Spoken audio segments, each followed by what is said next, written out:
Morning student, welcome to my channel.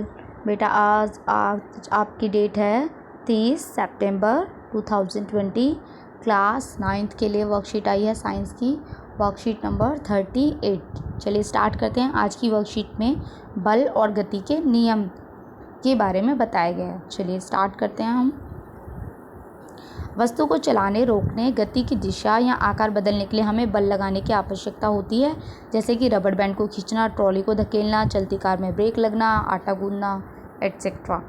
तो कोई भी वस्तु है वो कब चलेगी, कब रुकेगी? जब हम उस पर बल लगाएंगे। बल लगाने से वस्तु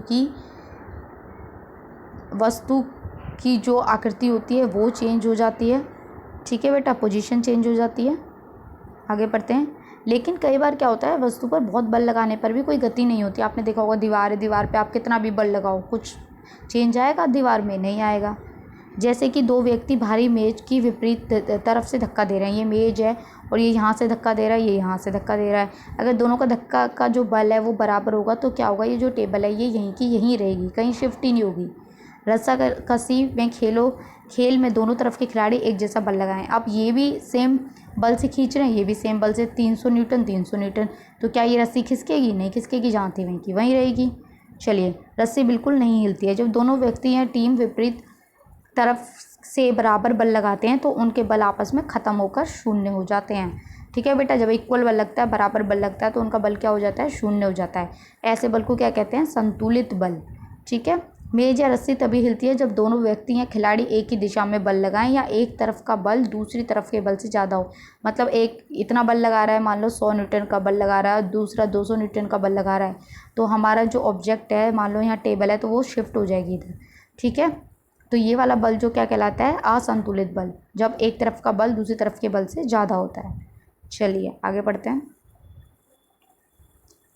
कोई भी बल जो है वो अकेला नहीं होता, उसके साथ एक और बल होता है। ठीक है। बल हमेशा जोड़े में होते हैं और विपरीत दिशा में होता है। ठीक है। जब भी दोनों में से एक बल दूसरे से ज़्यादा हो जाता है तो ही गति होती है। घर्षण बल जो होता है गति की विपरीत दिशा में होता है। मान लो कोई वस्तु है या आप इधर धक्का लगा रहे हैं तो जो घर्षण बल है वो इसके अपोजिट डायरेक्शन में ही लगेगा।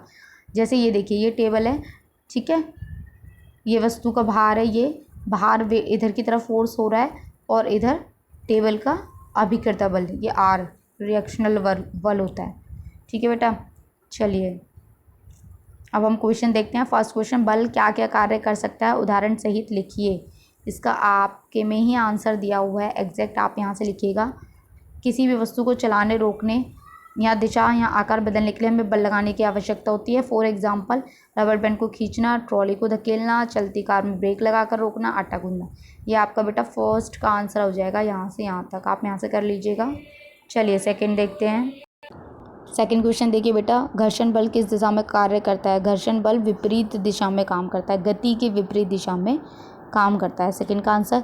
थर्ड, क्या किसी वस्तु को गति देने के लिए उस पर बल लगाना ज़रूरी है? हाँ ज़रूरी है। अब आप सोचकर अपने विचार लिखिएगा। फोर्थ, फर्श पर लुढ़काई गई एक गेंद और कारपेट पर लुढ़काई गई एक गेंद में से कौन सी गेंद पहले रुकेगी? कौन सी रुकेगी बेटा? फर्श वाली बॉल पहले रुकेगी, कारपेट वाली? ऑब्वियसली आपको पता है कारपेट वाली बॉल पहले रुकेगी। क्यों रुकेगी? तो वहाँ पे क्या होगा, घर्षण बल अधिक है। ठीक है, कारपेट पे घर्षण बल अधिक है, ज़्यादा लगेगा घर्षण बल, इसलिए वो रुकेगी। चलिए फिफ्थ क्वेश्चन में बोला गया, ये ए और बी एरो बने हुए हैं, इनके निशान बल के संदर्भ में बताना। यहाँ पे जो ए है ये बच्चों द्वारा लगाया गया बल है और जो बी है ये घर्षण बल है। ठीक है बेटा, ये घर्षण बल है और दोनों ही बराबर हैं, इक्वल हैं, तो ये जो ऑब्जेक्ट है ये यहीं का यहीं रहेगा। मैंने नीचे आंसर्स आपके लिखे हुए हैं, यहाँ पे मैंने एग्जाम्पल नहीं लिखे हैं, उदाहरण नहीं लिखे हैं।